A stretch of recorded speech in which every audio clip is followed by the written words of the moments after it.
Pinaplano nyo ba na pumasyal sa Intramuros, Manila? Well, I got you! Ito ang isa sa mga the best spot na hindi mo dapat palampasin dito sa Intramuros. Ito ang Baluarte de San Diego. Nasa loob din ito ng sikat na Intramuros Walls. Kung magko-commute ka, pwede kang bumaba sa mismong Manila City Hall as landmark.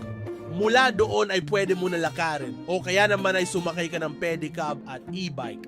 Pero ang tip ko lang din sa inyo ay kung kaya nyo pa naman maglakad, ay mas okay kung maglalakad kayo dahil mas maganda at kakaiba ang experience na maikot mo mismo ang bawat sulok ng Intramuros Walls. Ang entrance fee pala dito ay 75 pesos para sa regular visitors at 50 pesos naman para sa mga discounted visitors. Wala akong nakitang tindahan ng pagkain sa loob, kaya much better if magdadala kayo ng pagkain kung sakaling tatambay kayo. Pwede nyo bisitahin dito ang parang labyrinth na structure. Pero ang katotohanan nito, eto ay mga dating kwarto o kulungan na ginamit ng mga Kastila noong panahon ng Espanyol. Ang iiwasan nyo dito ay ang rare incidents na lumilipad yung mga golf balls sa lugar dahil ang kalahati ng Intramuros Walls ay napapalibutan ng golf course.